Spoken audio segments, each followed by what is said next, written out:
I just spoke with Special Envoy Witkoff, and these talks, as of right now, are still scheduled. President Trump is always wanting to pursue diplomacy first, but obviously it takes two to tango. You need a willing partner to achieve diplomacy. As always, though, of course, the president has a range of options on the table with respect to Iran. Right now, the White House and the Pentagon on high alert as Iran's military attempts to target Americans in the Middle East escalate right now. The latest comes just days before a critical meeting to discuss what's next for the collapsing Iranian regime. And thanks for joining us. I'm Jan Jeffcoat. It is Wednesday, February 4th. And this morning, the world's largest state sponsor of terrorism is putting negotiations with the U.S. in jeopardy. It's the latest sign of growing desperation from Iran as the regime struggles to hold on to power. Angela Brown joining us right now from the live desk with the latest on this. Angela, good morning to you. You know, Iranian leaders reportedly trying to change the terms of talks with the U.S. later this week. What's going on with that? Yeah, that's what we're hearing, that they want to change the location and actually restrict talks. We're going to get to that in a second. But right now, as you mentioned, Jan, right before this week's meeting between the U.S. officials and Iran, things basically are getting turned up a notch. The USS Abraham Lincoln was forced to shoot down a drone linked to Iran. The vessel was docked in the Arabian Sea when an F-35 fighter jet was forced to deploy from the ship and then shoot down that drone. Now, no service members were injured and no equipment was destroyed. The War Department says their top priority with Iran remains diplomacy at this point, but that could quickly change.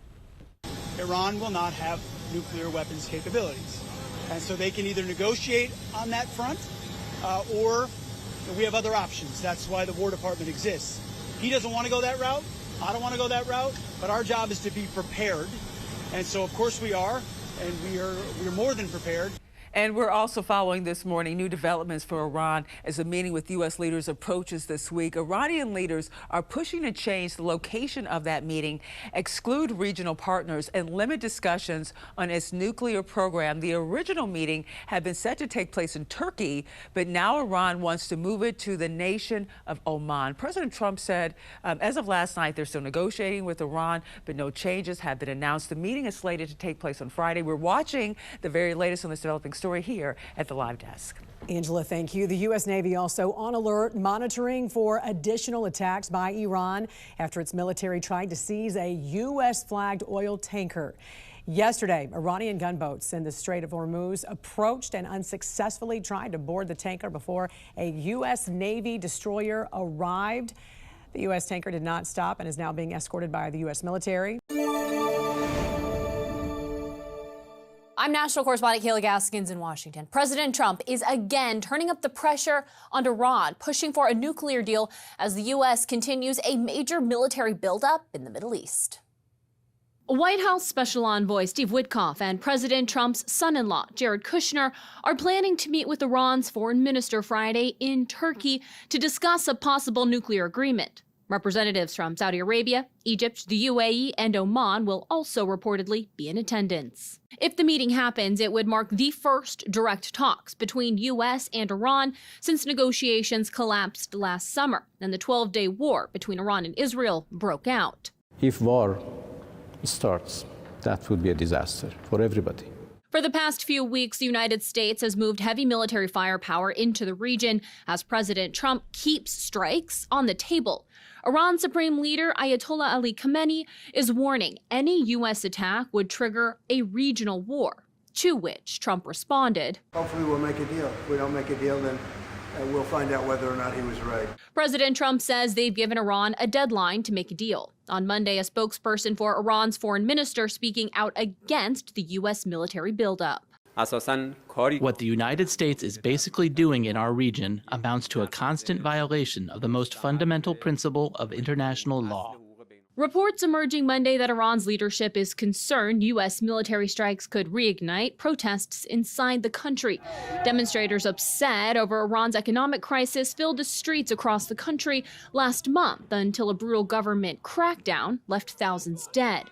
Last week, Reuters reported re-energizing protesters to facilitate the conditions for a regime change is the main reason President Trump is weighing military strikes. Special Envoy Steve Witkoff is set to meet with Israeli Prime Minister Benjamin Netanyahu on Tuesday amid these heightened tensions with Iran. In Washington, I'm Kayla Gaskins. Nuclear talks between the U.S. and Iran are reportedly set for later this week. This comes after months of anti-government protests happening across Iran and thousands killed in the process. Let's go to Emma Withrow from the Fact Check team. Are there specific estimates that you found on the death toll among protesters yet? Because the numbers that I have seen vary depending really on who you ask. Yeah, it's so difficult to get confirmed information out of Iran right now. But the Human Rights Activist News Agency, which is a U.S.-based advocacy organization for rights in Iran, reports there's been around 6,800 deaths confirmed and around 11,200 under investigation still. So this has been super difficult to track down because the Iranian government basically blacked out the internet connection, which limits communications internally and then obviously restricts people from the outside of the country from easily figuring out what's been going on and what the confirmed totals are. And I'm sure, you know, with a military strike, one of the president's goals has got to be to get protesters back on the streets to overthrow the government. It sounds like on paper, though, nuclear negotiations, that seems to be a logical first step. That's what I'm understanding, and that's what analysts are talking about. So the Atlantic Council, they released an analysis this week that highlights a pretty key political disconnect here. They talked about the fact that talking to Iran diplomatically right after its brutal massacre of protesters could be seen by many inside the country as a disappointment or even abandonment, kind of, especially when President Trump himself encouraged these protesters to keep protesting. But at the same time, Trump's been clear that negotiations are better than starting a new war and has warned that, quote unquote, bad things could happen if a deal isn't reached. So this is happening while the U.S. is also sending a large fleet of U.S. military vessels towards Iran. So we'll have to wait and see how these diplomatic efforts play out. That's a good point, though. Emma, thank you. Thanks. And for more on this Fact Check Team topic, including links to their sources, scan the QR code or visit thenationaldesk.com. Mark, new this morning, a meeting officially on the books between the White House and Iranian negotiators in an effort to reach a nuclear and peace agreement. On Friday, Special Envoy Steve Witkoff and Jared Kushner are set to hold talks with Iran's foreign minister in Istanbul. It's going to mark the first direct talks between the U.S. and Iran after negotiations collapsed during the 12-day war, which ended with U.S. forces destroying Iran's nuclear facilities. Well, I can't tell you what I'm going to do because right now, you know, we have a tremendous force going there, just like we did in Venezuela, even bigger. And they'll be there soon. And I'd like to see a deal negotiated. I don't know that that's going to happen, but I mean, if I knew, I wouldn't be able to. I wouldn't tell you. I'd be very foolish if I would tell you. But right now, we're talking to them. We're talking to Iran, and if we could work something out, that'd be great. And if we can't. Good evening, and thank you for joining us. I'm Didi Gatton, and tonight the White House says talks between the U.S. and Iranian officials are still planned for Friday after the U.S. military had to take action. Ryan Smith joins us at the live desk with how this incident unfolded in the Arabian Sea. Ryan? Yeah, Didi, this latest incident here shows us that the tensions are really ramping up across the region. U.S. Central Command saying the U.S. shot down that Iranian drone flying aggressively toward a Navy aircraft carrier with, quote, unclear intent. The USS Abraham Lincoln was positioned approximately 500 miles from Iran's southern coastline. And according to CENTCOM tonight, quote, an F-35 stealth fighter jet from Abraham Lincoln shot down that Iranian drone in self-defense and to protect the aircraft carrier and personnel on board. Only hours later, we learned 2 gunboats from Iran's Revolutionary Guard approached a U.S. commercial tanker, threatening to board and seize that vessel.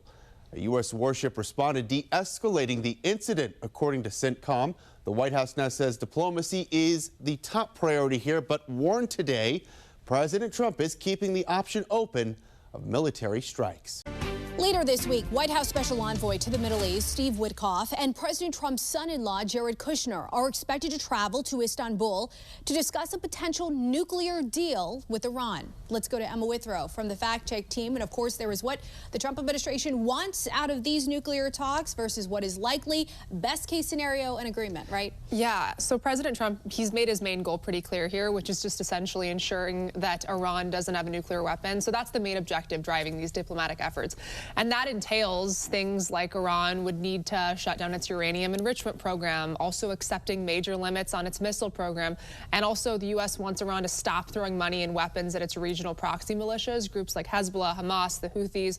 So those are kind of the main objectives when it comes to these negotiations. And since the strikes from last year, much has obviously developed. Do experts anticipate a shift in these nuclear talks? What else are you learning? So Nate Swanson, who is the director of the Iran Strategy Project at the Atlantic Council, he wrote a really interesting piece about these potential talks, and he said that the meetings could serve as kind of a strategic purpose beyond just basic negotiations. So he talked about the possibility that they could keep Iran off balance, buy time, and give the U.S. some leverage ahead of potential military or economic pressure that could come, rather than signifying kind of a quick shift to diplomacy, especially considering the fact that Iran just massacred thousands of protesters. So there's a lot of complexities and things at play here. Emma, thank you. Thanks. In a few moments, Emma will join us to dig deeper into the protests happening in Iran and how a potential nuclear deal could impact them.